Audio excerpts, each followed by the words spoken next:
नमस्कार दोस्तों, स्वागत है एक बार फिर से आपका नॉन एकेडमी से। हम पढ़े ज्योग्राफी का ये हमारा 12 चैप्टर। ये आज हमारा ये दूसरा लेक्चर हो जाएगा। इससे पहले भी एक लेक्चर हो चुका है जिसमें मैंने आधे पार्ट को कंप्लीट कर दिया। आज हम पढ़ेंगे मिट्टी के बाद से पढ़ेंगे। तो चलिए स्टार्ट करते हैं। देखिए, मिट्टी का ये कितना स्टार्ट कर दिए थे और इसमें हमने जलोढ़ मृदा पढ़ लिया था। अब जलोढ़ मृदा के बाद हमारा अगला पार्ट था काली मृदा का, लेकिन इससे पहले एक चीज़ छूट गया था, उसको आज हम कंप्लीट करते हैं। ये है मृदा परिच्छेद का। क्या है जो छोटा हुआ क्वेश्चन है, वह है मृदा परिच्छेद का, यानी कि मृदा की प्रोफाइल की मृदा बनती कैसे है। तो मृदा बनती कैसे वो हमको सीखना है अभी, तो देख लेते हैं। अब मृदा बनने से पहले आपको याद करवा देते हैं फिर से कि क्या क्या इसमें वो क्या बोलते हैं कारक, प्रमुख कारक क्या क्या है। तो इसके प्रमुख कारक में आता है सबसे पहले ऊंचावच। ऊंचावच क्या होता है कि आपका जो ऊंचाई है वो कितना है, जो चट्टान बन रही है, जो मृदा बन रही है वो कितनी ऊंचाई पर उपलब्ध है। फिर उसके बाद जनक सेल आता है जिसको सनस्तर सेल भी कहते हैं। फिर जलवायु आता है कि जलवायु वहाँ पे कैसा है, वनस्पति वहाँ पे कैसा है, फिर और भी बहुत सारी चीज़। तो ये क्या है, ये प्रमुख कारक हो गए, ठीक है। लेकिन इनको बनने में केवल प्रमुख कारक है नहीं, इसमें बहुत सारी क्रियाएं भी होती हैं। कौन कौन सी क्रियाएं, जैसे कि तापमान परिवर्तन, वातावरण जल की क्रिया, पवन, हिम नदी अपघटन, ये सभी क्रियाएं होती है। इसके कारण क्या होता है, इसे के कारण जो रंगों का तत्व है, जो उनका रंग है, लाल है, पीला है, हरा है, ब्लू है, क्या है, जो भी है, गौर आयु, गठन आयु, ये सभी क्या होता है उसके अनुसार निर्धारित होते हैं। तो चलिए मृदा परिच्छेद के समझते हैं। मृदा परिच्छेद का में 4 लेयर है, देख रहे हैं, ए, बी, सी और डी, ये 4 लेयर है। अब 4 लेयर में आप ध्यान दीजिएगा, तो ये नीचे वाला लेयर बहुत बड़ा है, मोटा है, देख रहे हैं ना, सबसे बड़ा लेयर है। क्यों मोटा है, सर क्यों बड़ा है, क्योंकि ये जनक सेल है। ये जो लिखा हुआ है ना आधारित चट्टान है, आधारित चट्टान ये बताता है कि इसी के आधार पर अगला चट्टान बनेगा। तो इसको क्या बोलते हैं, जनक सेल भी कहते हैं, ठीक है, जनक सेल या फिर पेरेंट रॉक, अंग्रेजी में क्या बोलते हैं, पेरेंट रॉक। तो अक्षय क्या होता है, अपने स्थान पर टूटने फूटने को ही क्या बोलते हैं, अक्षय बोलते हैं। तो यहाँ पर ये जो आधारित चट्टान है यही टूट करके क्या बनेगा, ये बनेगा अधस्तरीय अपक्षयित आधारित चट्टान है। अपक्षयित क्यों कह रहे हैं, क्योंकि ये टूट के ही बना है, ठीक है। यहाँ पे देख रहे हैं इतना बड़ा बड़ा है ना, ये जो चट्टान है ये बहुत बड़ा बड़ा है, यही क्या हो रहा है, बाद में छोटा छोटा टुकड़ा में बढ़ जा रहा है, टूट जा रहा है, ठीक है। इसके बाद फिर क्या होगा, ये अपक्षयित फिर से अपक्षय होगा इसका, और ये बहुत ज़्यादा छोटा छोटा में बढ़ जाएगा, जिसको हम क्या बोलते हैं, बालू का आकार के बालू। गाद का कहाँ मिलता है, गाद आप देखे हुए हैं कि कोई भी नदी है, नदी के किनारे वो जो होता है ना, जिसको बोलते हैं हम लोग फैन में व्हाइट में छोटे छोटे एकदम कण होता है, उसी को बोलते हैं गाद। फिर उसी को इंग्लिश में बोलते हैं सिल्ट। और मृतिका यानी कि जो होता है ना एकदम महीन दाना मिट्टी का, उसी को बोलते हैं मृतिका। तो ये हो गया बालू, गाद और मृतिका। ये भी क्या बना है, ये अधस्तरीय चट्टानी, मतलब अपक्षयित होकर के बना गया अधस्तरीय, ठीक है। अधस्तरीय का बोले तो अपक्षयन हुआ, यानी कि अपने स्तर में टूटा है, और ये बना है बालू, गाद और मृतिका। अब इसको जो ऊपरी स्तर में मृदा है उसमें बनने के लिए क्या चाहिए होगा, ये तो सिर्फ सिंपल बालू है या फिर बोलो मिट्टी है, लेकिन ये ऊपरी स्तर पर जब आएगा तो इसमें क्या क्या ऐड हो जाएगा, ह्यूमस ऐड हो जाएगा। क्या ऐड हो जाएगा, ह्यूमस। अब ह्यूमस क्या होता है, तो ह्यूमस होता है जैसे कि कोई पेड़ है, ठीक है। अब वो पेड़ क्या कर रहा है, अपने पत्ते गिरा दिया, अब वो पत्ता क्या हो जाएगा, वहाँ पे गल जाएगा। अब गलने के बाद वो क्या हो जाएगा, उसको सूक्ष्म जीव खाएंगे, ठीक है। खाने के बाद वो उसी मिट्टी में रह जाएगा, ठीक। तो ये जो ऐड हुआ सूक्ष्म जीव गले सड़े पत्ते के प्रोटीन वगैरह, ये सब क्या बनाते हैं, मृदा को उपजाऊ बनाते हैं। इसलिए मृदा का जो लेयर दिखा रहा है वो कैसे दिखा रहा है, हरा दिखा रहा है। क्यों, क्योंकि ये उपजाऊ मृदा है, ठीक है, ये उपजाऊ मृदा है। तो इसमें ऐड क्या हुआ, एक्स्ट्रा ऐड हुआ ह्यूमस, जिसके कारण ये मृदा का ऊपरी स्तर बना है। अब ह्यूमस में केवल पत्ते नहीं आते हैं, जीव जंतु मरे हुए वो भी आते हैं, इसमें जितने भी अम्ल वगैरह जैसे परजीवी है वो मरते हैं, तो वो भी आते हैं। तो बहुत सारी चीज़ इसमें शामिल है। चलिए आज का जो टॉपिक था हमारा मृदा को कंप्लीट करने का, वो कहते हैं पहले है काली मृदा। काली मृदा रंग भी इसका क्या है, काला है, नाम से ही पता चलता है काली मृदा लिखा हुआ था। साथ ही साथ इसको क्या बोलते हैं, रेगर भी कहते हैं। अब रेगर यहाँ पे लिखा हुआ है और बड़े क्लासों में जाओगे तो पता चलेगा इसको रेगुर कहते हैं। तो दोनों नाम याद रखिएगा। काली कपास की मृदा, मतलब काली मृदा जो है कपास की खेती के लिए क्या है, बहुत ज़्यादा महत्वपूर्ण है, बहुत ज़्यादा अच्छी है, जिसके कारण इसको क्या बोलते हैं, काली कपास की मृदा कहते हैं। देखिए यहाँ पे जितना है ना अभी सब पढ़ा रहे वो सब केवल समझ लीजिए। इसका नोट्स जो है आपको हम टेलीग्राम ग्रुप पे बाद में दे देंगे, तो आप वहाँ से लिख लीजिएगा, फिलहाल अभी समझ लीजिए। तो देखिए, माना जाता है कि जलवायु एवं जनक सेलों ने काली मृदा को बनने में महत्वपूर्ण योगदान दिया। तो अगर पूछे जाए कि काली मृदा क्यों बनी, तो इसका मेन कारण क्या है? जलवायु और उसके जनक सेल। जनक सेल काली मृदा का क्या है? ये है ज्वालामुखी का लावा। क्या है? लावा है, लावा से बना है ये। आपको याद होगा कि दक्कन का पठार कैसे बना है? दक्कन का जो पठार बना है, ये जो दक्कन का भाग है, ये पूरा पठार यहाँ पे जो बना हुआ है, ये बना हुआ है ज्वालामुखी के विस्फोट के कारण। अब ज्वालामुखी का जब विस्फोट होता है उसमें लावा निकलता है, लावा फिर ठंडा होता है और इसी से हमारा बना ये काला मिट्टी। ठीक है, तो यहाँ पे वही लिखा है कि इस प्रकार की मृदाएं दक्कन पठार क्षेत्र के उत्तर पश्चिमी भागों में पाई जाती है। तो ये उत्तर और पश्चिमी भागों में ज़्यादातर मिलता है। फिर आगे देखिए, और लावा जनक सेलों से बनी है। ये मृदाएं कहाँ कहाँ मिलती है? वो ध्यान दीजिए कहाँ कहाँ से। महाराष्ट्र का इलाका, सौराष्ट्र का इलाका, सौराष्ट्र मतलब गुजरात का दक्षिणी छोर, मालवा का इलाका, मध्य प्रदेश और छत्तीसगढ़। कहाँ कहाँ पाई जाती है ये बहुत ज़्यादा याद रखने के लिए ज़रूरी है। तो अगर आप मैप बनाते हैं, एक सेकंड फिर से बना देते हैं मैप। तो यहाँ देखिएगा मैप, ठीक है। तो ये गुजरात का जो सौराष्ट्र का इलाका है, ये वाला, ये सौराष्ट्र है, ठीक है। फिर उसके बाद ये वाला मध्य महाराष्ट्र का इलाका हो गया, ये पूरा महाराष्ट्र पूरा इलाका लगभग, ठीक है। उसके बाद मालवा, ऊपर में मालवा, और फिर मध्य प्रदेश का ये छोटा सा इलाका। इसके अलावा छत्तीसगढ़। तो इन सभी जगहों पे क्या मिलता है? हमें काली मिट्टी मिलती है। इसके अलावा चलिए आगे देखते हैं और क्या लिखा हुआ है इसके बारे में। देखिए, ये बनाया हुआ है यहाँ पे मैप भी, ठीक है। ये पूरा एक ही साथ ले लिया है काली मिट्टी का। यहाँ पे भी देख सकते हैं। आगे देखते हैं, पहले यहाँ देखिए, पूर्वी दिशा में गोदावरी और कृष्णा नदी के बेसिन में भी काली मृदा फैली हुई है। काली मृदा का खासियत क्या है कि बहुत महीन कण होते हैं, ठीक है। जो महीन कण होता है मिट्टी का, उसको हम क्या बोलते हैं? मृतिका बोलते हैं, इंग्लिश में क्ले बोलते हैं। इसमें नमी धारण करने यानी कि पानी जमा रखने की क्षमता बहुत ज़्यादा होती है। अगर जैसे कि मान लेते हैं कि अगर काली मिट्टी कहीं पर आपको मिल गई है, उसमें आप एक बार पानी डाल देते, वो कई दिनों तक वो सोख कर रखेगा, बचा कर रखेगा। यानी कि नमी धारण करने की इसमें क्षमता क्या होती है? ज़्यादा होती है। इसके अलावा ये मृदाएं क्या होता है? इसमें कैल्शियम कार्बोनेट, मैग्नीशियम, पोटेशियम और चूना, ये सब बहुत ज़्यादा मिलता है, ठीक है। यानी कि इसमें कोई भी तत्व की कमी नहीं है सिवाय फास्फोरस के। सिवाय फास्फोरस के कहने मतलब ये है कि इसमें फास्फोरस की मात्रा जो है मिलती है, लेकिन बहुत ज़्यादा कम होती है। इसमें आप फास्फोरस यानी कि बाद में बाहर से उर्वरक के रूप में डाल दो तो बहुत ज़्यादा अच्छा हो जाता है ये मिट्टी।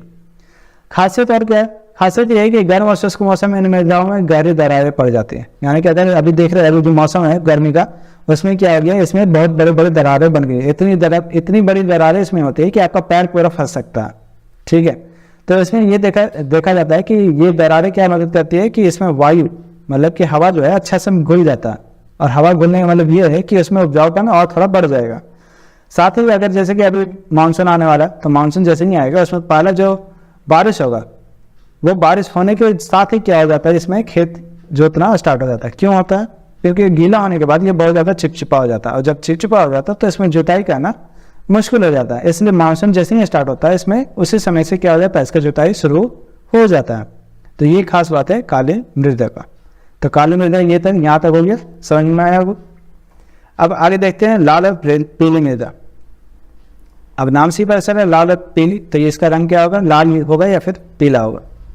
तो दक्कन पठार के पूर्वी और दक्षिणी हिस्सों में रेवेदार आग्नेय चट्टानों पर कम वर्षा वाले भागों में विकसित हुआ। तो यानी कि ये जो इसका जो जनक सेल है वो क्या है? वो आग्नेय चट्टान है। जनक सेल मतलब वही जो सबसे नीचे जो दिखेगा ना, ये वाला चित्र, एक सेकंड दिखाते हैं। जनक सेल ये वाला, यानी कि ये जो बनेगा चट्टान लाल और पीली मृदा, ये वाला, ये बना किससे है? आग्नेय चट्टान से, ठीक है।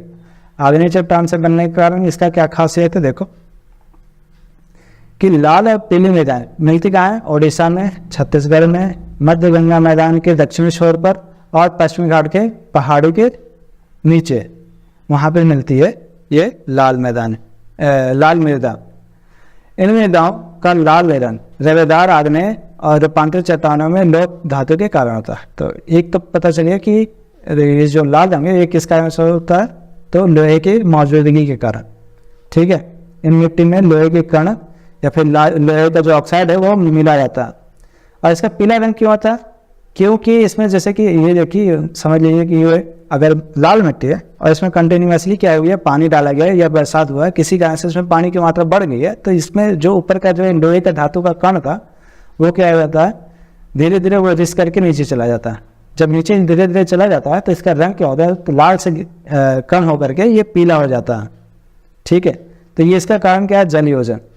लाल रंग का कारण है लोह धातु का होना, और पीला रंग होने का कारण ये है कि लाल मिट्टी में जल योजन का होना। ठीक है, तो ये हो गया लाल और पीली मृदा। तीसरा सबसे इंपॉर्टेंट है लेटेराइट मृदा, इसके बारे में जानना जरूरी। तो लेटेराइट जो शब्द है वो ग्रीक भाषा से लिया गया, जिसमें लेटर का अर्थ होता है ईटा। ईट देखे ना, ईट वही ईट है। लेटेराइट मृदा का निर्माण उष्णकटिबंधीय और पोषणकटिबंधीय जलवायु में होता है, यानी कि गर्म जलवायु में होता है। ये तो समझ में आया। उसके बाद देखिए,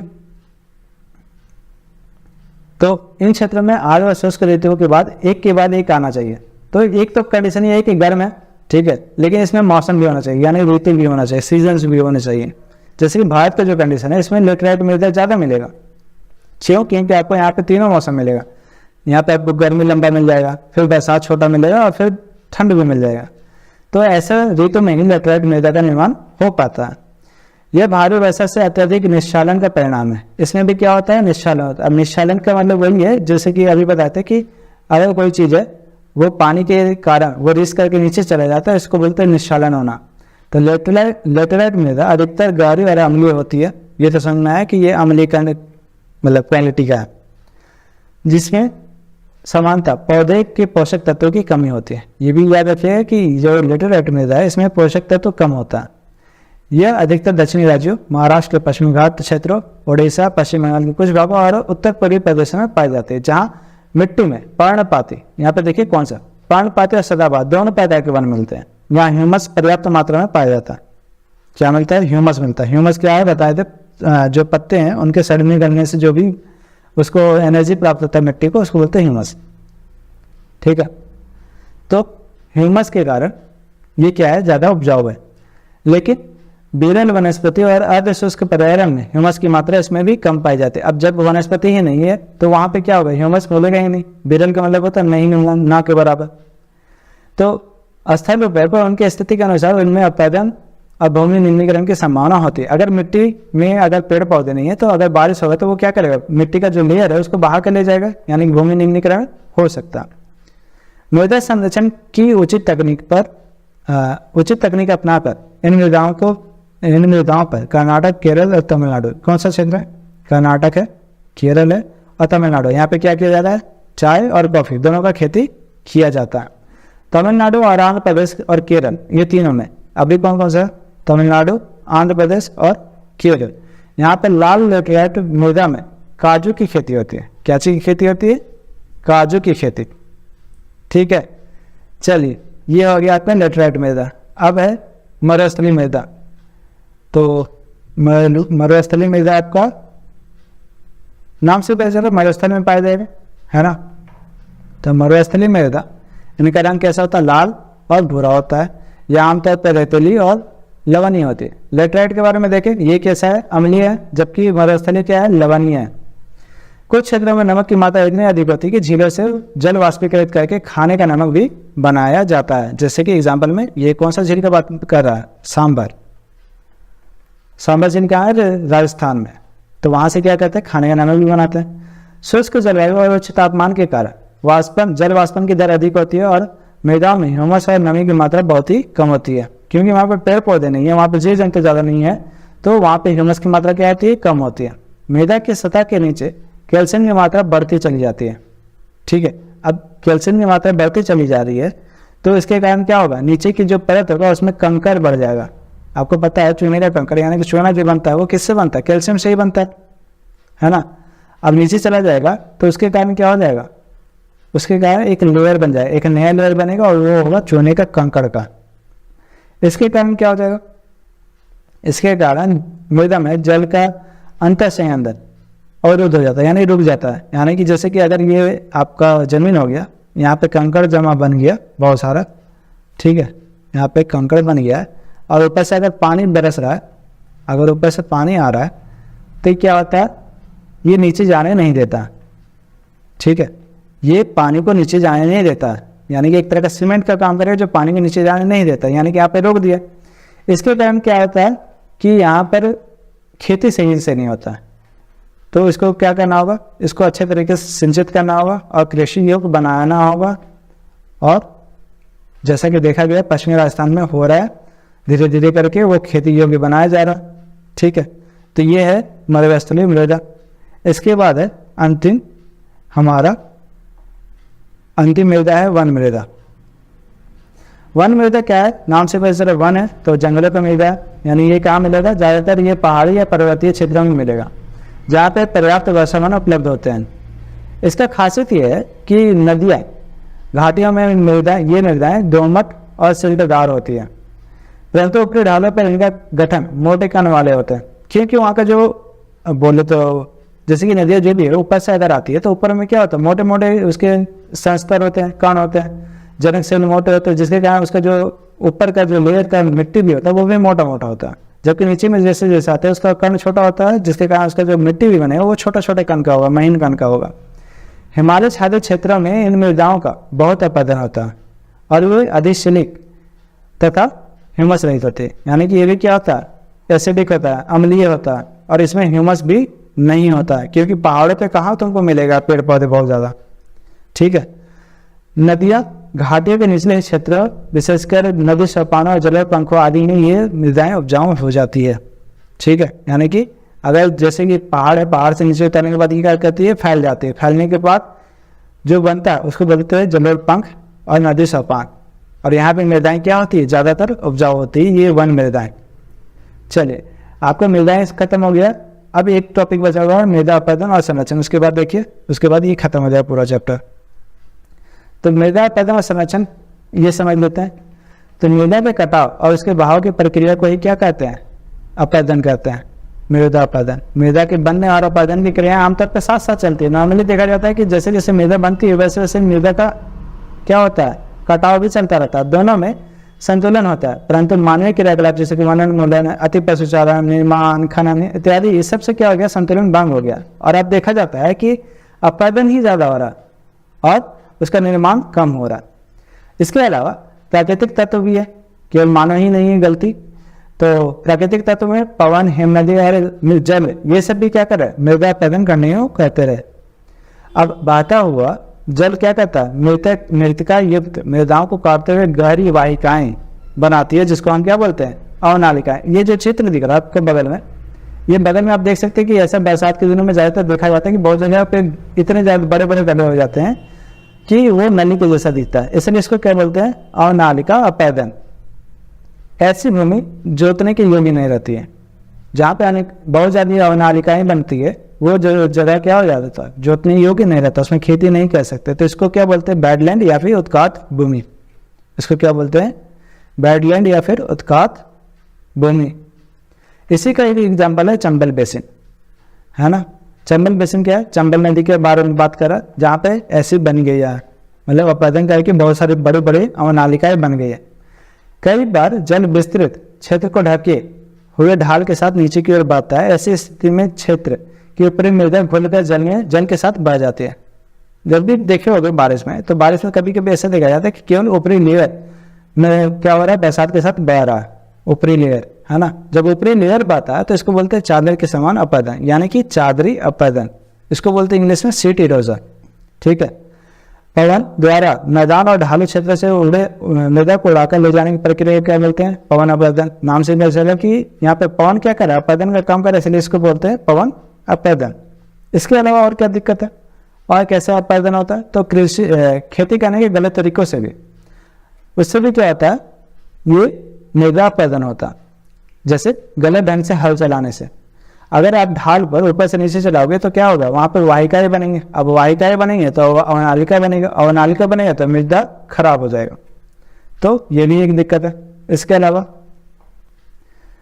इसके अलावा ढाल वाले भूमि पर समोच्च रेखाओं के समानांतर हल चलाने से ढाल के माध्यम से ढाल के साथ जल बहाव की गति को घटा सकते हैं, यानी कि हम अब इसको बचा कैसे सकते। तो यहाँ पे देख सकते हैं कि अगर हमको ढाल वाली भूमि पर खेती करना तो समोच्च रेखीय जुताई करना होगा, कॉन्टूर प्लाविंग करना होगा।